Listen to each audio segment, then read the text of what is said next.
This is WCM's Park Update, a weekly show covering the outdoor hospitality industry, hosted by Ben Quiggle and Mike Gast. During each episode, you'll hear from special guests and campground experts on topics that will help your park flourish. WCM's Park Update is a production of Woodall's Campground Magazine. Hi, I'm Ben Quiggle, editor of Woodall's Campground Magazine, and this is another edition of WCM's Park Up. And my esteemed colleague Mike Gast is here, president of the Emiola Group. And our guest today is somebody that's probably familiar to some people who've watched the show before, Andy Cates, the president and founder of RVC Outdoor Destinations. And how many resorts do you guys have now? I know you just opened one in Sandusky, correct? We did. We just opened first phase of Sandusky, which is 205 sites. That'll eventually be over 300 sites. Well, first of all, thanks for having me, Ben and Mike. Yeah. And I'm officially CEO because I don't want to undermine Lloyd Lawland, our esteemed president, who you've had on the show, and is a lot smarter, nicer, and more effective than I am. So he's terrified that I'm on the show. We've opened Sandusky. That's our 10th. Currently, we've got 2 in pre-development, which is something we'll talk about today, which is always pre-development these days is always an interesting concept. But and then we've got a couple of expansions that we're working on. But we're excited to open Sandusky just 2 weeks ago, and it's very much like all fun openings. We got a million things going on and stresses and everything else, but we're excited about that market and that property. And your 2 of your parks were just recently recognized by USA Today's 10 Best Awards. You had the Lake Racetown Resort, which is in Etrigan, Pennsylvania. My dad's from Pennsylvania, and I don't think I've ever heard of Etrigan, so that's kind of a neat name. And then the other one is the Pigeon Forge Landing RV Resort in Sevierville, Tennessee, and that's a newer one too. You guys opened. That is one of our newest resorts. Opened 2.5 years ago. It's on the Little Pigeon River, in the middle of that extraordinarily busy market. So that's been a great resort for us. We pursued that land for 10 years. So that was a long time coming. Wow. And Lake Racetown is a gorgeous property in mixed use and run by Josh and Samantha Pat, who've been our partners there for many years. They're extremely effective, and that's been it's a phenomenally successful and large mixed resort. It's got a lot of hotel, RV, big marina, but we were excited they got that. Yeah, and I know we talked to a lot of developers on the show, and just briefly, I know we had some other things we want to talk about. Just briefly, talk a little bit about the journey for that Sandusky park. Wasn't that one? Correct me if I'm wrong, but I think we monitored that one from the early part, and wasn't that one initially like sort of denied or got some major flack from the community, and then you guys kind of had to rework it to get it to where it is today? No, it's interesting. Yes, Ben, and no. We were looking at another property in that market. Okay. On a golf course. We were told that it was neighboring county adjacent. Mm-hmm. It was frankly a lesser site than where we ended up. I'll get to that in a second. But we were shockingly, we've never been turned down, knock on wood, but we don't. Okay. We preload where we're not going to get turned down once we get to the meeting. We're very open, transparent with the local leaders. We don't want to be in a fight. We don't pick those kind of battles. We don't resent when other people do. We just don't have we try not to do that. We were told, this will shock you. We were told by some politicians there that we would be approved, and it'll shock you to know that some politicians don't do what they say in certain meetings. So then the pitchforks showed up at the meeting. The politicians showed extraordinary bravery and immediately folded to the pitchforks, and we were turned down. And so we're very disappointed. We got a call from another, who's now our partner. We got a call from another wired-in group in that community that had a site that, again, we found superior, across from Kalahari Water Park, which is the largest indoor water park in the country.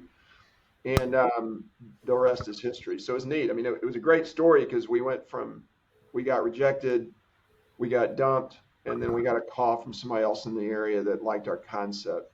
But I will say on development, if you'll let me, we've been the Yeah. most active developer of our high quality niche over the last 15 years.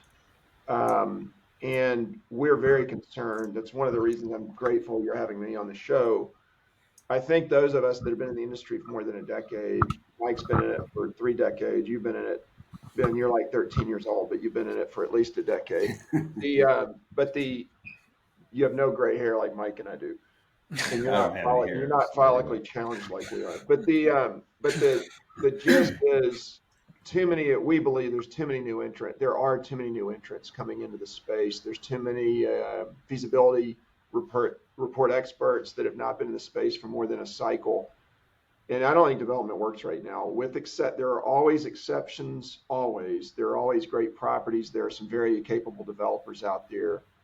But we are calling that the development cycle is over right now for the most part. The numbers do not work. And I think the reason we're saying this and we want to be more explicit about it, more vocal, is a lot of folks have entered the space bluntly, and they're experts on everything. And they've, of course, anybody that's been in the space for more than a decade are morons. So you've got a lot of very smart people like KOA, ELS, Sun, a number of other peers, Sunland.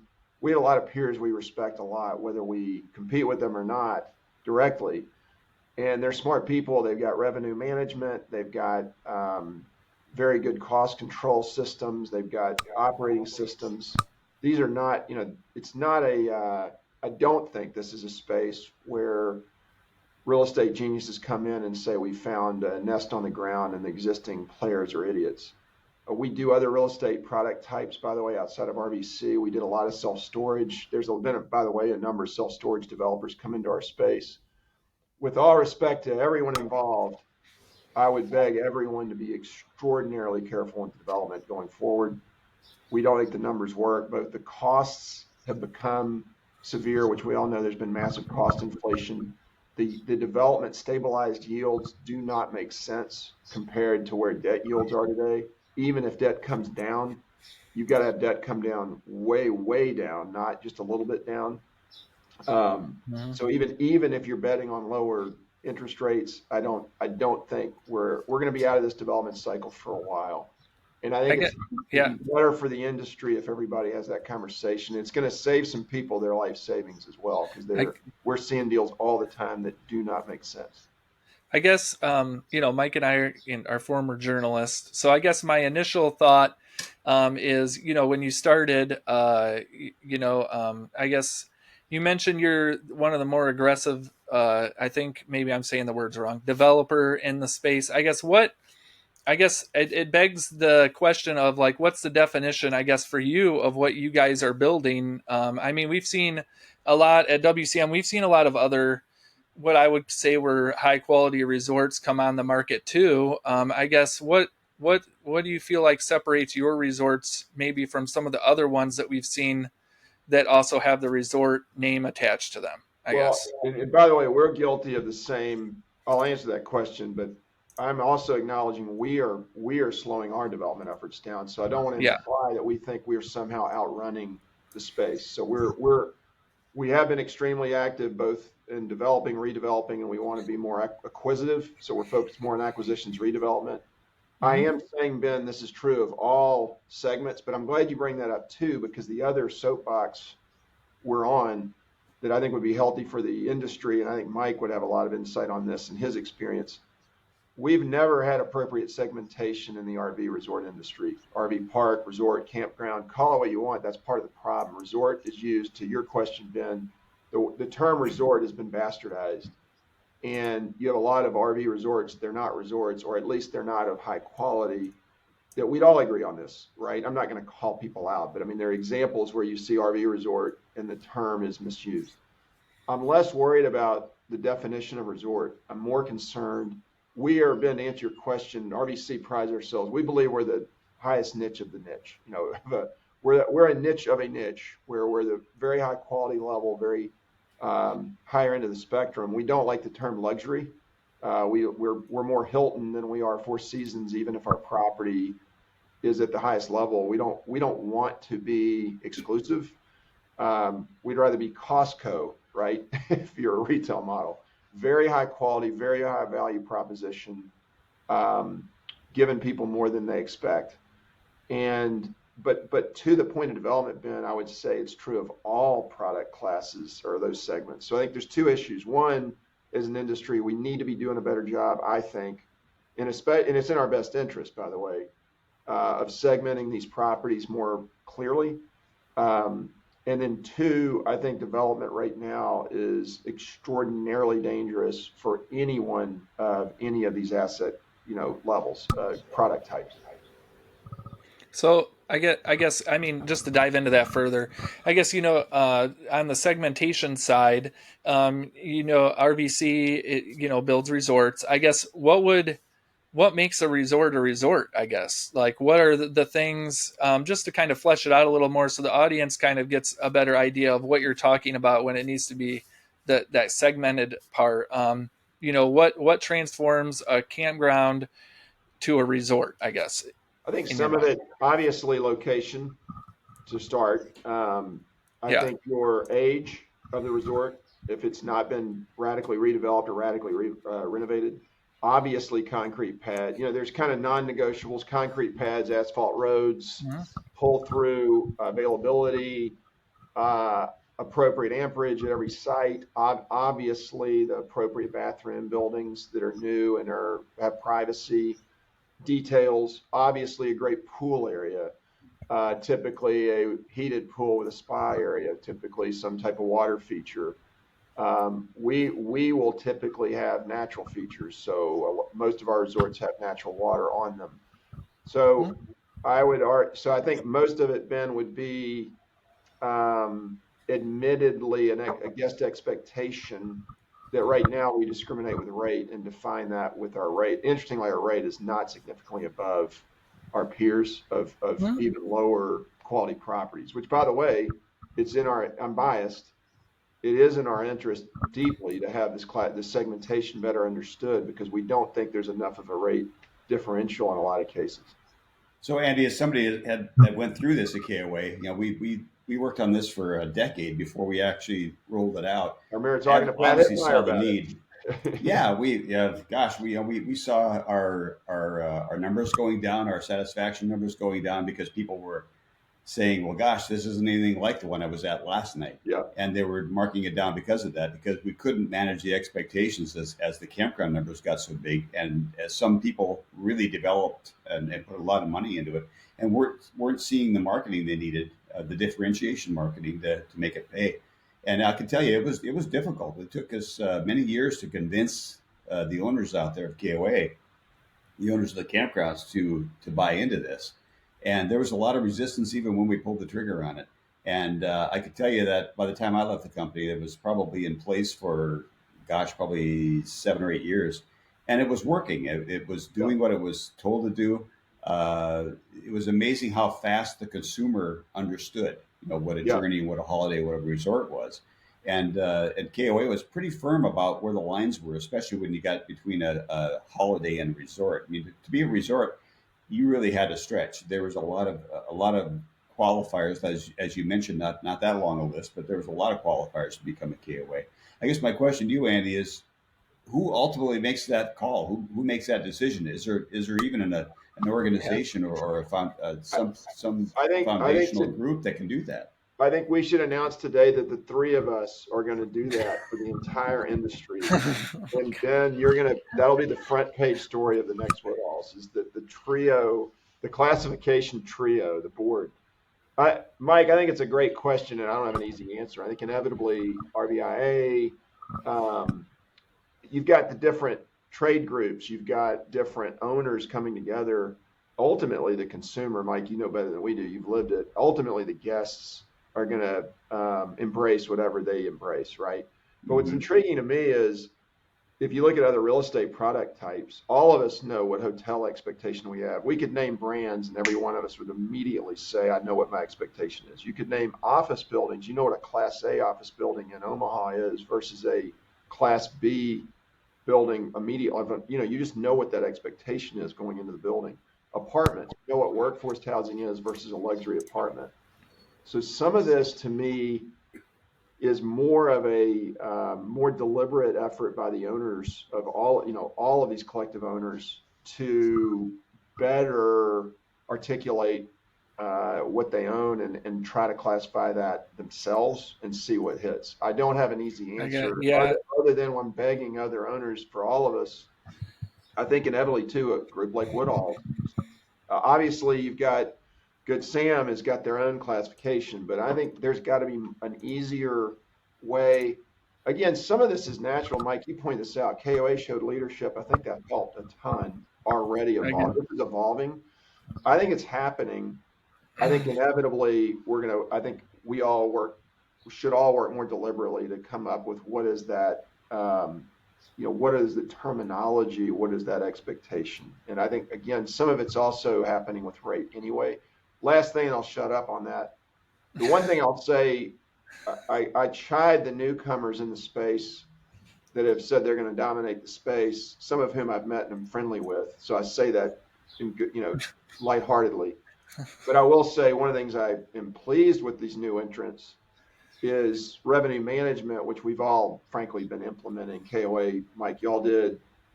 Sun was early, RVC was early. Obviously, all the software providers now been. Y'all have interviewed multiple. This revenue management is not a new to the industry, for our industry. But I think the new players have raised rates. We also saw rates go crazy during COVID. But even before that, a lot of the new players were raising rates. I think they needed to rise. I think we've said all along on the value proposition especially for the high quality properties, rates were not appropriately high, frankly, for everything we were going through, especially on our margins. And I think that has already started to shift. So, Andy, what happens next? What happens next when development does slow down and that demand is still out there, the consumer demand? Everybody says it's still high. So I'm very glad you said that, Mike. The other thing I want to say today that again, I'll create some enemies possibly. I don't think demand is high. I think people are overrating demand right now. We think demand on a site night basis is down. So we are seeing that ourselves. We're seeing it with peers. It's early. We all know that the season could surprise us. But I actually want to argue that we're seeing overall site nights on every peer we respect and know are down. Some revenue is often flat because rates are staying up. And I want to say that's obviously a differential between transient and seasonal. We are a hybrid where we lean. RVC leans more transient. We have layered in more seasonal. We had a very rough seasonal first quarter compared to last year, which was a very strong year for us. So I don't think demand is strong right now as it has been. It's come way down from COVID. On every peer we know. If you look at Sun's last earnings call, they were very clear their transient's gotten hammered. The other thing I'll mention, I think cruise lines, I think the whole industry we all need to be very aggressive as an industry and really fortify our position and recommit to a lot of strong marketing about this lifestyle, which is a wonderful lifestyle, because I'll tell you, I went and toured in Miami, the cruise ship terminals. Anybody in our business that has not done that, just from strictly a real estate perspective, should go do that. And the billions of dollars in that industry is stunning. They've gone from zero during COVID, basically, to wildly outperforming what they were doing in 2018. And that's one example of a segment that I think is sucking a lot of energy out of the RV world. They're a direct competitor with at least for RVC sociographic of active adults and young families. A lot of our active adult customers, I'm confident, have been cruising. Yeah. Well, we have to take a break real quick to recognize our sponsor, and then we'll be back with Andy Cates here in a minute.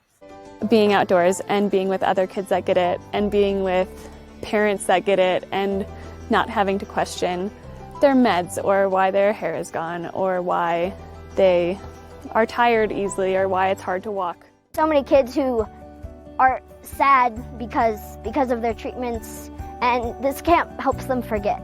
It helps everyone in the family forget for a little while, and it's really nice. It's just like a vacation from everything bad. Hi, welcome back to WCM's Park Update, and we are speaking with Andy Cates, who is not the president of RVC Outdoor Destinations. He's the CEO. So I don't know whether Just he give just it a raise. promoted himself or I got it wrong. So he's the founder though, so you can use whatever title you want. I'll I create a guess. new term. That's fine. So we'll just call you Overlord. So We're very horizontal here, so everybody that works with me will laugh heartily at that because they know that they can tell me what to do. I rely on them. But you mentioned, I think near the beginning of the show, a little bit about the investment interest in the industry. I was just at a recent symposium not too long ago where there were a lot of investors, developers in the room, and the coast of North Carolina.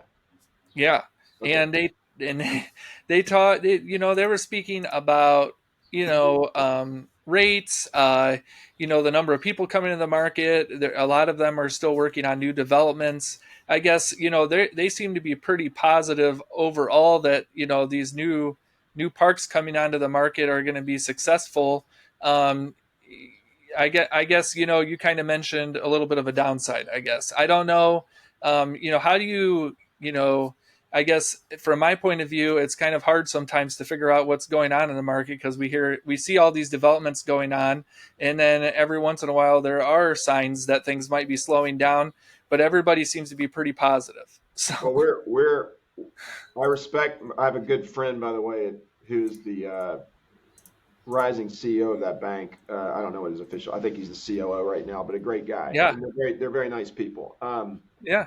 And I respect them, but I am gonna propose something different, respectfully and clinically. We're in 10 states. We have an institutional partner in basically every RV related state. I think at least 20. We speak to our peers actively. We have now insight in third party management, so we see a lot of different types of properties. We're worried demand is down. So when people say overall demand is up, we don't agree right now. I could change this year, but it seems like it is down by site night. The rate is holding up. Costs are going up. Our marketing costs have doubled. The power of Alphabet and Meta on AdWords, specifically on Alphabet, is insane. That has been a lot of entrants buying words. Some margins are being compressed. We can show you the numbers again, not just of our resorts. We're very conservatively financed and have, frankly, we're very pleased with our asset position, but that doesn't mean we're happy when our numbers aren't growing. I see, including very specifically a lot of those developments, Ben, that you reference, and I'm going to be blunt and maybe hurt feelings, but a ton of the ones we see will not work. They assume very high occupancies in year 2, sometimes in year 1. They assume ADRs, average daily rates, that do not make sense.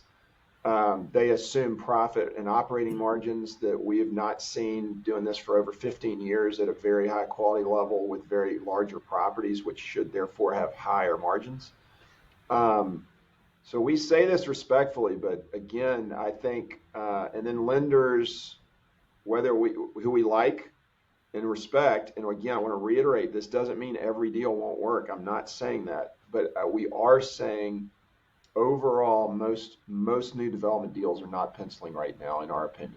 And by the way, maybe one day we will buy these years later, but that's not good for the industry. I mean, we can say that and you can be blasé about it, but these are people's lives. So if they're building one of these properties and it doesn't work, that's devastating.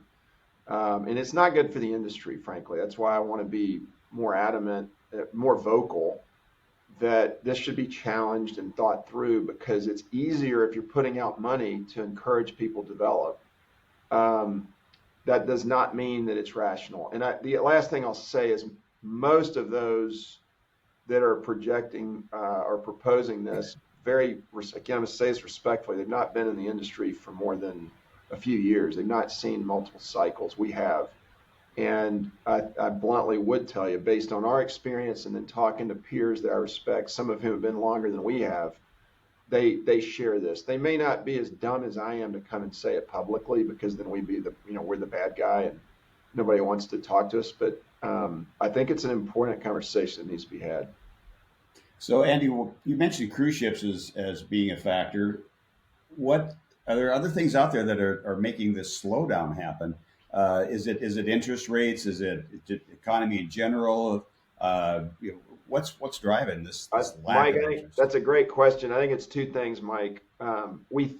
We're trying to figure this out every day. We're trying to figure it out because we're seeing demand come down. And when I say demand come down, we're also seeing that in our deposits. The booking window shrinking. Everybody says that it's true, but even our deposit book we're seeing that. And again, I'm seeing this with peers in a big way. To answer your question, Mike, I think it's a few things. On the higher end of the scale, the airports have never been busier. Alternative travel has never been busier. European travel, I talked to a travel agent a few weeks ago. Italy travels 50% over the top it's ever been. Like, it keeps exploding. So the higher end is cruising. They're flying to Europe and they're flying everywhere. And some people call it revenge travel. Some people think that's going to come back down, maybe, so the high end, it's there are options that we're just having to compete again with more options. Second, there's also been tons of glamping, as we all know, that's not RVing, but huge number of glamping units. So there's more outdoor oriented competition. I think that's part of it. I think new development's part of it. I think it's becoming more significant as far as sites and that's the other thing I want to point out, Ben, as a journalist to you. The other question you might ask, well, isn't it in our best interest as existing owners to discourage development because we want to have fewer sites? The answer, sure, yes, that's true. That's not what's driving this, but I got to admit that bias. Mike, on the lower end of our economic, those that are having trouble affording it already, their insurance, people are also not paying attention. RV insurance has exploded. I mean, there's only 2 insurers for full-time RVers, and the premiums have exploded. Car rates have gone up 20%. RV rates have gone up more. So the cost to our guests, and Mike, to your point, a lot of folks are struggling, and there's a good article in the Financial Times on this, that those that are in the lower economic, that are more economically challenged in our world, they're, rich people are doing great, poor people are really struggling and poorer. So I say that because anyone that's on the side of workforce housing or doing more affordable housing on the RV, more of the full-time RVer on that end of the spectrum, they're getting beaten up. And a lot of people don't pay attention to it. Then finally, because frankly, they don't live in it and get their hands dirty. Then finally, I would tell you, I keep saying the margins are getting compressed while this is all going on. So a lot of these projections, a lot of those that are doing the projections aren't living it and aren't every day seeing what we're seeing on our utilities, our labor. The new minimum wage for overtime exemption by the Department of Labor that starts July 1. Most people don't even know what that is. It's a huge deal. As of January 1, if you don't make $58,000 annual salary, you have to pay overtime as an employer. That's a big deal, and that's not indexed by region. So that's inflation. So anyway, I think there are a lot of devil in the details that I think make the numbers much more challenging and absolutely extraordinarily challenging for a new resort. And again, we have examples where we're still moving forward on development. There are still properties that pencil, but that is very, very rarefied air right now. So can you market your way out of this, Andy? Mike, I'd ask you the question for being a marketer. I don't know. I mean, it's funny you say that. We are all addicted to Alphabet and the power of Google, and we're all going after these AdWords, and the return, they are still the most effective. Obviously, our own database and our e-blast are our most effective in knowing our guest. But ultimately, to get that new guest or our competitor's guest, we're all of us in this industry are fighting for it. And now you got, conglomerators fighting for it, so, I mean, I don't know, Mike, I really don't. It's something we're asking every day. And frankly, what it tells you is that our marketing budget that has exploded, we're having to put more into that fire. So I guess buy Alphabet stock or Meta, I don't know. Yeah, I mean it is an interesting market. I don't know, like there's a lot of red flags in the economy, and then other things seem to be doing okay. So I don't know. What do you know? I think I've had economic discussions with people, and they seem to, today's younger audience is investing more in those types of experiences. Do you think that'll help parks in that industry as the younger people kind of prioritize these kind of trips and are willing to spend more money on these kind of things? I do, Ben, and that's the other thing I want to say. I'm still, and if I hadn't been clear on this, I want to be clear. I still am a huge believer in our lifestyle, our industry. I do not believe we will not have more development. I want to be clear. I think it's cyclical, and I think we're in the cycle we shouldn't be developing. I'm not saying there will not be development or we won't grow. I'm not saying it's not good to have new entrants to add creative new offerings. We have new brands that have come in that provide obviously different experiences. That's all positive, and it's going to Yeah. keep happening. And by the way, we're all getting better with the competition. So to your point, Ben, yes, I think that we still have a great lifestyle. It is still, I should also point out, you guys know this, it's also really difficult to build new or radically redevelop a resort, period, even if the numbers are great. Because as you were asking me about Sandusky earlier, it's not easy to get these to, first of all, to make the land economics work on a site to begin with, that the land can be bought appropriately, that it can be entitled, it can be permitted, it's got the right topo, it's got the right soils, it's got the right demand in that market, right? So adding to these is already really challenging to begin with, which is one reason people launch into the space, because they say, oh, the supply demand is so tight. We're simply saying the demand that's not as imbalanced as people think right now. Long term, though, yes, I think it's a great industry. I think the value proposition for hospitality compared to other peers like cruises is wonderful. I think nothing beats the Great American Road. Nothing. Nothing beats us as a place for people to come together. And in a world that's polarized and angry, a campground and an RV resort are some of the best places we can possibly come together. We have 3 generations together all the time. So do our peers. So we are still Americana and the best parts of Americana. That isn't going to change. So I'm still very bullish long term. I'm just extraordinarily cautious short term, and I think there needs to be some more sobriety to what's going on in the market. So, what are you looking at for indicators of when this starts to lighten up and it's time to get back into the market? Site nights. I think right now we've got to see. We're all still looking at 2021, praying that we could reclaim that. But let's say this now, and I don't think this gets said enough. We are not where we were. No one is where we were at COVID. I don't know if we ever will be. My sense is we will be one day. It's just gonna, we were up here at COVID in 21. It was insane. Then 22 dropped significantly. 23 was pretty good. 24, I think, is going to be colder water. But I think it'll come back. It's just going to take time, Mike. And I think ultimately it's going to be site nights. It is not revenue. And is not we can't keep making it up with rate inflation. If you don't have the site nights, it's going to be difficult to make. And that's revenue management 101. If you don't have the site nights and the occupancy, it's going to be very difficult to drive rate anyway. So I think that people are able to utilize some rate management to compensate for the loss of site nights right now, just to try to tread water. But if you don't have those site nights, as you know, Mike, you're not going to be able to drive healthy enough properties in a lot of cases. So again, I'm looking at that. I guess I'm watching cruise lines. I'm watching airport travel. We're watching RV rentals. We're watching behavior like Ben's talking about as much as we can. We're doing a lot of surveys ourselves, trying to understand what our guests are thinking right now. We're looking at, we're obviously splitting between seasonal long-term rentals versus transient and what the behaviors there are. I think the Infrastructure Act, Lloyd was mentioning this in our meeting yesterday, and I think he's right, is that all the infrastructure dollars you're talking about is bullish for long-term RV. When you have all these linemen and all of this major construction going on around the country, that is bullish for long-term RV.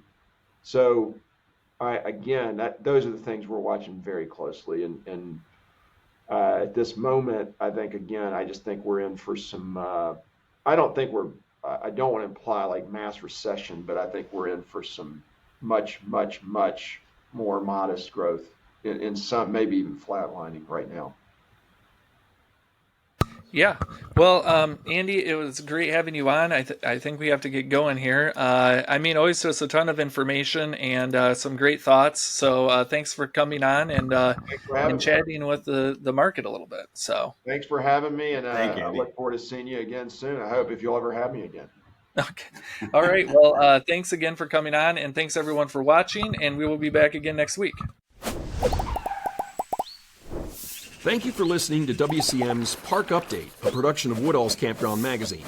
Join us for a new show each Tuesday at 3 p.m. Eastern on Facebook, YouTube, and wherever you listen to podcasts. Follow us on Facebook and LinkedIn for daily news and updates, and subscribe to our news feed on our website at woodallscm.com.